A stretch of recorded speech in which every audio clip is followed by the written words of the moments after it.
Comment avoir une belle gestuelle lorsque l'on prend la parole? Dans cette vidéo, je vais vous expliquer exactement quoi faire de vos mains lorsque vous êtes en train de parler. L'idée, c'est d'avoir plus d'influence, plus d'impact, être plus crédible lorsqu'on prend la parole, avoir plus confiance en soi, gagner en leadership, gagner en charisme. Et pour ça, il y a certaines techniques, certains petits secrets à connaître qui vont nous donner plus d'envergure, plus de poids lorsque l'on prend la parole. Avant de commencer, je vous rappelle de bien vous abonner à la chaîne si ce n'est pas encore fait et de bien cliquer sur la cloche de notification. Alors avant de se demander quoi faire de nos mains, parce que c'est vrai, quand on prend la parole, si on est un petit peu stressé, s'il y a un petit peu d'enjeu ou si simplement on n'a pas l'habitude de prendre la parole devant un groupe, devant des clients, en entretien d'embauche, peu importe la situation, on peut facilement se demander ce qu'on va faire de nos mains, si c'est bien ce qu'on fait ou pas, et rapidement on se pose 10 000 questions et on commence à douter de soi-même. Avant de se demander quoi faire de ses mains, il est très important de réaliser qu'il y a certains gestes qu'il ne faut plus faire. Quand on a peur, quand on est stressé, quand on n'est pas à l'aise dans une situation, on a spontanément les mains, le corps qui vont réagir.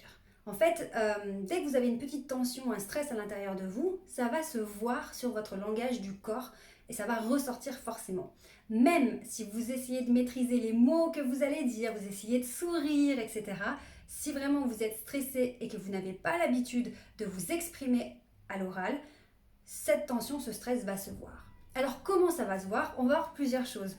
On a des personnes qui vont avoir tendance à faire de l'autocontact, c'est-à-dire qu'elles vont se toucher elles-mêmes et faire comme un peu des caresses, elles vont se toucher parce que c'est rassurant. Le but de ces gestes d'autocontact, c'est de venir comme si on se caressait et on va venir se rassurer parce qu'on a peur, on est stressé à cause de la situation.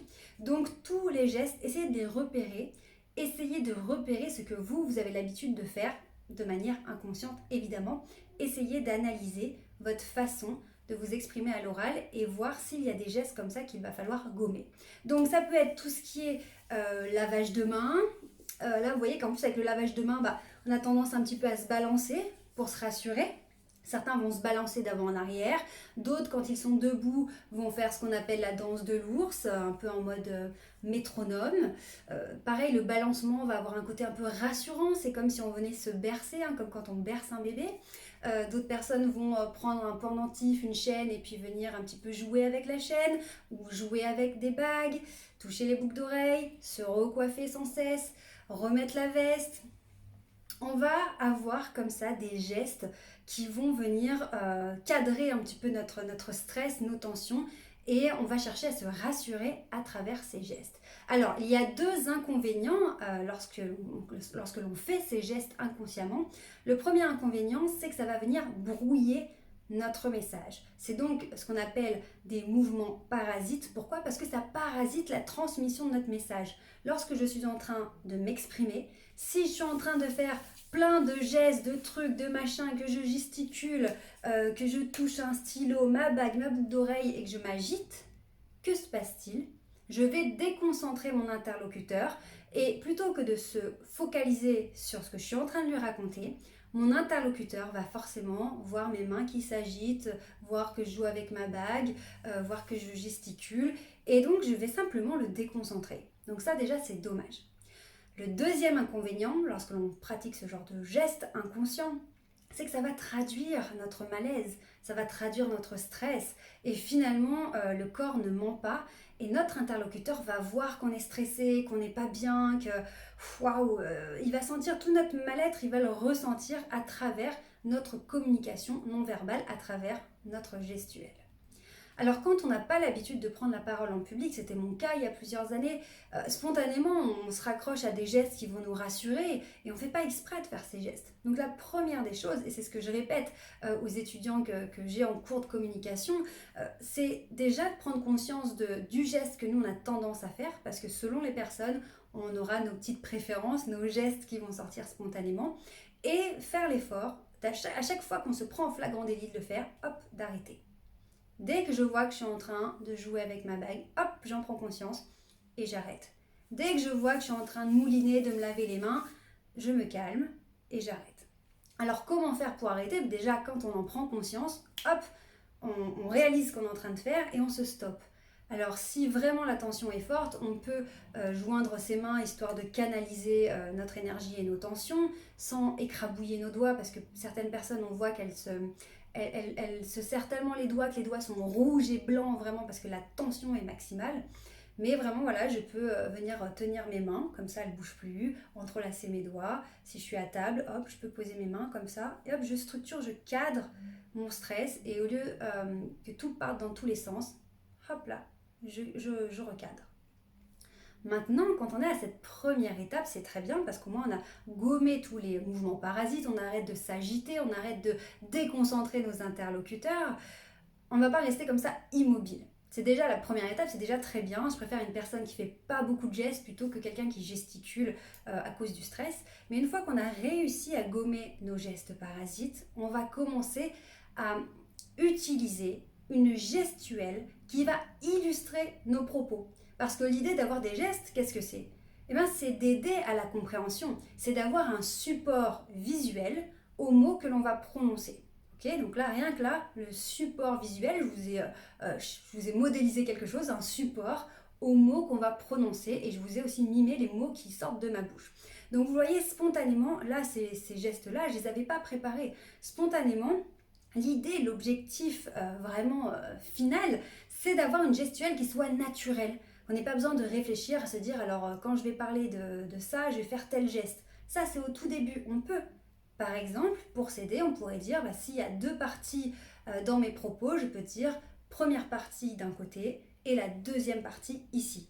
Ça me permet d'illustrer ce que je raconte et d'avoir un geste auquel je vais me raccrocher de manière consciente pour m'habituer à appliquer une gestuelle qui ait du sens. Un autre exemple, si je veux dire qu'on rassemble, je pourrais dire on va rassembler les idées.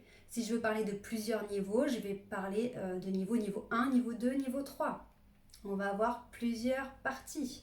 On va avoir un ensemble, une globalité. Donc, ce qu'il faut comprendre, c'est que la première chose à faire, je gomme les mouvements parasites, je les enlève. Ensuite, je ne reste pas les bras ballants comme ça. Je vais commencer à essayer de faire des gestes, mais qui ont du sens. Si vous faites un geste, c'est qu'il vient soit soutenir votre propos de manière naturelle, comme là, avoir des mains qui vont bouger de manière très souple, très naturelle, soit avoir un vrai sens, comme une partie, une seconde partie, différents niveaux, quelque chose qui va venir vraiment apporter comme une image à ce que vous êtes en train de raconter. Donc au début, quand on s'entraîne en prise de parole en public, on s'entraîne à s'exprimer pour un entretien d'embauche, pour être plus à l'aise lors d'une conversation, au début, c'est assez artificiel, je ne vous cache pas. On est là, on réfléchit, non, il faut que j'arrête de me gratter, non, il faut que j'arrête de toucher ma veste.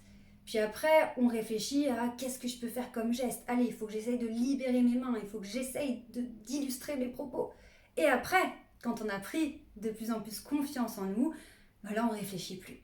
Et là, c'est vraiment un état hyper agréable parce que autant dans notre gestuelle que dans nos propos, en fait, on va arrêter de réfléchir. Est-ce que c'est bien si je dis ça? Est-ce que c'est bien si je fais ça?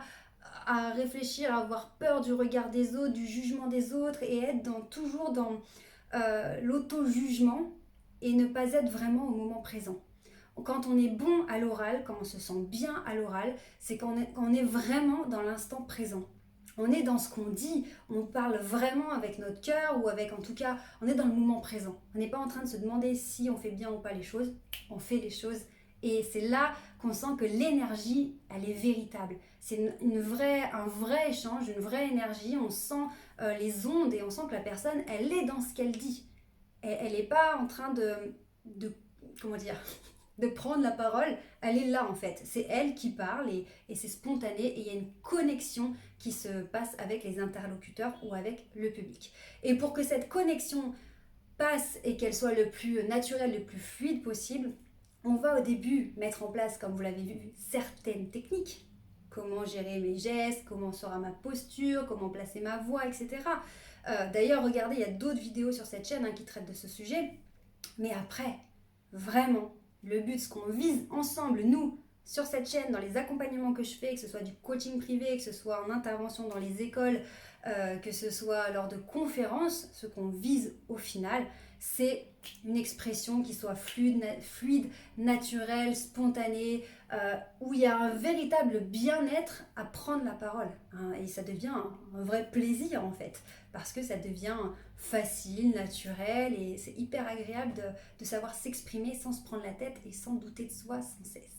Donc vraiment, si vous voulez progresser dans votre prise de parole en public, je vous invite vraiment, que ce soit en prise de parole en public ou même juste dans le relationnel, en rendez-vous client, en entretien d'embauche, peut-être pour trouver l'amour même, bref, on communique tous les jours. Hein. Si vraiment vous voulez évoluer, progresser là-dessus, je vous invite à cliquer sur le lien dans cette description. Je vous ai fait un programme gratuit, 21 jours pour devenir un super communicant. 21 jours, pourquoi? Parce que vous allez recevoir chaque jour un mail de ma part avec des conseils très concrets à appliquer pour progresser.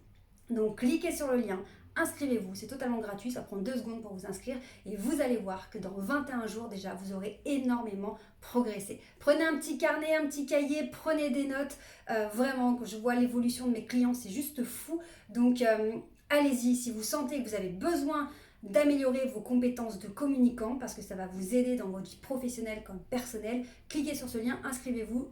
J'ai vraiment donné le meilleur de moi-même pour vous aider un maximum. Je sais à quel point ça peut changer la vie de savoir s'exprimer, de savoir parler sans stresser, sans se remettre en question. Ça change la vie, ça m'a changé la vie et ça change la vie de tous mes clients au quotidien. Donc vraiment, cliquez, inscrivez-vous, c'est gratuit. Et on se retrouve très vite pour d'autres conseils sur cette chaîne, sur Instagram, partout. On est ensemble, vous n'êtes plus seul, ça va aller de mieux en mieux, je vous l'assure, ça va le faire. Prenez bien soin de vous et je vous dis à très vite. Ciao!